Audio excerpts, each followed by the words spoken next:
नमस्कार मित्रांनो, मी निखिल काटे लोकसंवाद मराठीच्या राजकीय कट्ट्यावरती सर्व प्रेक्षकांचं सहर्ष स्वागत करतोय। सांगोला तालुका नगरपालिका निवडणूक 2025 दिवसेंदिवस आपल्याला तापताना पाहायला मिळते, कारण नगरपालिकेची निवडणूक ही अगदी काठावरती येऊन ठेपलेली आहे। कारण उद्या सकाळी ठीक 7:30 वाजता मतदान सुरू होणार आहे आणि याच पार्श्वभूमीवर जे काही मतदार आहेत ते पण उत्साही आहेत आणि जे उमेदवार आहेत ते देखील उत्साही आपल्याला पाहायला मिळतात। याच अनुषंगाने आज आपण सांगोला शहरात नेमक्या रात्रीमध्ये कशा पद्धतीच्या घडामोडी झाल्या यावर खरं तर आपण चर्चा करण्यासाठी आपल्यासोबत आज फिरोजभाई खतीब हे आपल्यासोबत आहेत। कारण रात्री जर बघितलं तर मुस्लिम समाजाच्या काही कार्यकर्त्यांच्या घरावरती खरं तर छापेमारी झाली आणि याच्यामध्ये कुठेतरी मुस्लिम समाजाच्या जी काही भावना होत्या ती कुठेतरी तीव्र नाराज झालेल्या आपल्याला पाहायला मिळत आहेत आणि याच अनुषंगाने आपण खरं तर त्यांच्याशी चर्चा करणार। खरं तर खतीब साहेब, बघितलं तर रात्री मुस्लिम समाजाच्या काही कार्यकर्त्यांच्या घरावरती छापेमारी झाली, यामुळे कुठेतरी मुस्लिम समाजाच्या भावना नाराज झालेल्या, यावर काय काय मत आहे तुमचं? नमस्कार, मी फिरोज खतीब, सांगोला तालुका ओबीसी शिवसेनेचा अध्यक्ष। रात्री जो प्रकार घडवून आणला तो प्रकार खूप वाईट प्रकारचा प्रकार झाला आहे। आत्तापर्यंत आता माझं वय 52 आहे। मी पण 7-8 इलेक्शन बघितलेले आहेत। आमदार साहेब ज्यावेळा भाई गणपतराव देशमुख आणि शहाजी बापूजी ज्यावेळा झुंज होती त्यावेळा कोण पडायचं कोण यायचं हे आम्ही आमचं ठरवत होतो। बाहेरची लोक येऊन कोण ठरवत नव्हते इथं, बरं का। आणि सगळ्यात महत्त्वाचा भाग, सांगोला शहराला गिरण लागण्याची शक्यता आहे। घरण लागण्याची शक्यता आहे। तर त्या घरणापासून जर आपल्याला वाचायचं असेल तर माझा थेट मुस्लिम आणि दलित समाजाला आव्हान आहे की यांनी कुठल्याही प्रकारे भाजपशी हातमिळवणी करून मतदान करू नये। फक्त आणि फक्त शिवसेना आणि शिवसेना शहाजीबापू पाटील एकटं पाडलेलं आहे। त्यांना एकटं पाडण्याच्या पाठीमागचा उद्देश पण असा आहे की ह्या शहाजीबापू पाटील पूर्ण महाराष्ट्रात सगळ्यांना जड झालेला आहे, म्हणून त्याला एकटा पाडण्याचा प्रयत्न केलेला आहे। पण आम्ही दलित आणि मुस्लिमांनी ठरवलेलं आहे काही जरी झालं तर शहाजीबापू पाटलाला एकटं पडू देणार नाही। कारण की त्या बिचाऱ्यांनी आम्हाला दिलेलं आहे, दलितांना दिलेलं आहे, सांगोला शहरवाशांना दिलेलं आहे, ते कुणाला सुद्धा दिलेलं नाही, कुणाला सुद्धा कुठल्याही तालुक्यात मिळालेलं नाही।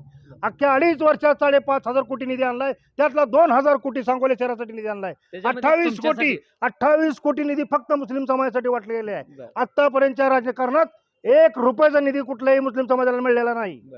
पण आता ह्यामध्ये बघितलं तर तुम्ही सांगितले की जो निधी आणलेला आहे बापूंनी, त्या निधीमध्ये प्रामुख्याने मुस्लिम समाजासाठी बापूंनी काय काय केले? मुस्लिम समाजासाठी जे भूतोन भविष्य गेल्या 50 वर्षात झालं नाही आणि आमच्या 50 पिढीला होणार नाही, हे काम शहाजीबापूंनी आम्हाला करून दिलेलं आहे। ईदगाह मैदान म्हणजे आम्ही वर्षातून 2 वेळा तिथं नमाज पठण करण्यासाठी जातो। वर्षाच्या 2 प्रामुख्य नमाज असतात, त्या मुस्लिम समाजासाठी खूप महत्त्वाच्या नमाज असतात।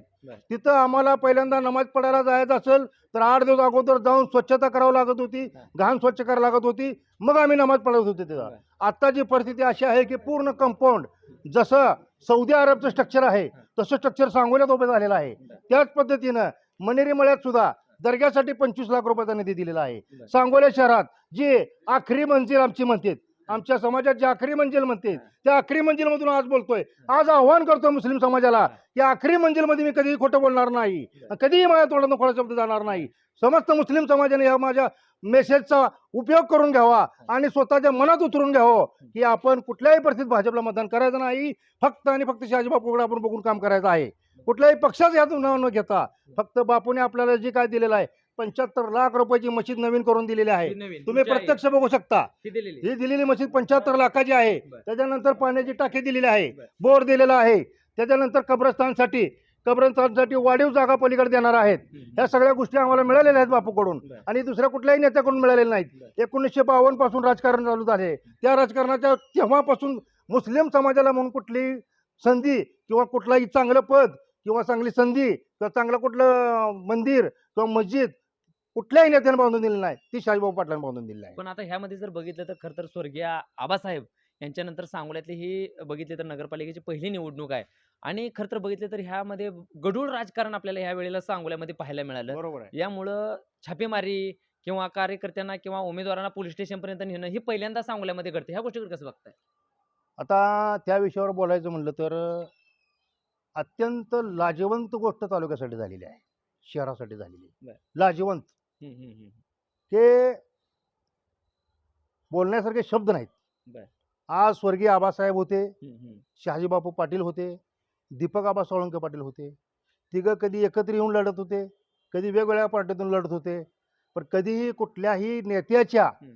कुठल्याही कार्यकर्त्याच्या, हम्म. कुठल्याही समाजसेवकाच्या घरी आतापर्यंत कधी धाड पडलेली नाही. हम्म. ह्या कारणासाठी आणि त्यातल्या त्यात आमच्या मुस्लिम समाजाच्या नेत्याच्या घरी धाड पडलेली आहे. त्यामुळे आमची तीव्रता आमच्याकडे वाढलेली आहे त्या गोष्टीची.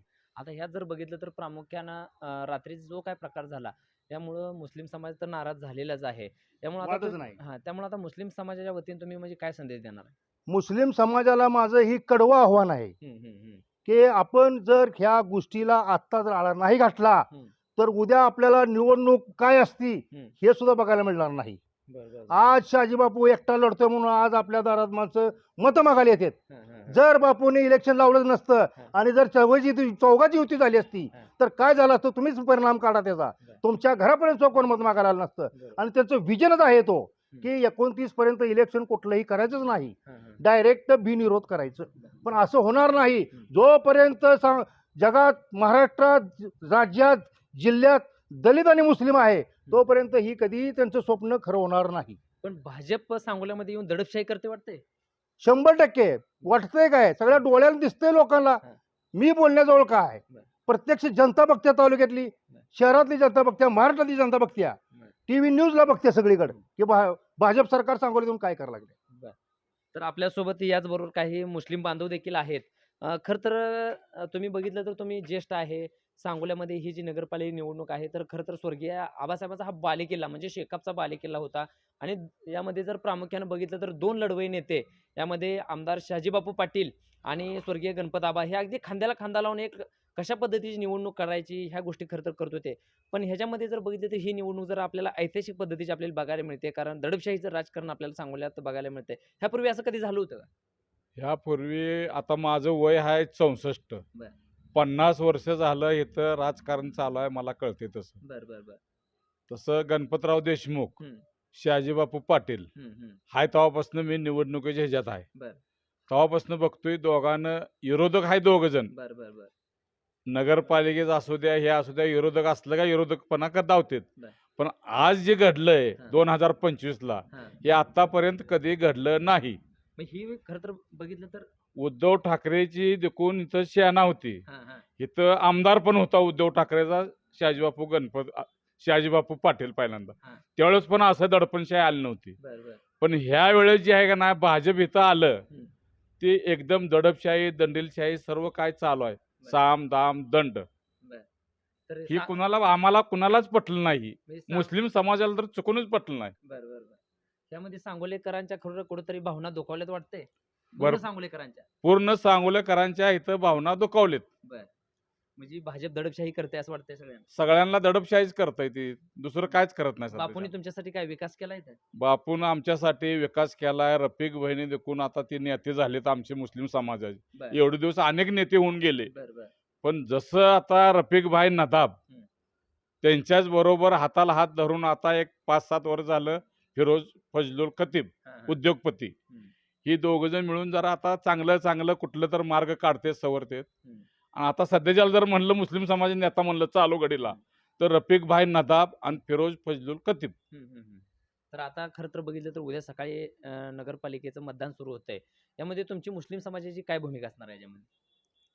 आमचं धनुष्यबाणला ह्या आम्ही सरळ सुटच देणार. मानतोय त्यांना, आम्ही दैवतच मानतोय. आता शहाजीबापू कुठल्या पक्षात जाईल ते आमचं दैवत आहे. उस्मान इनामदारचं तर दैवत आहे ते.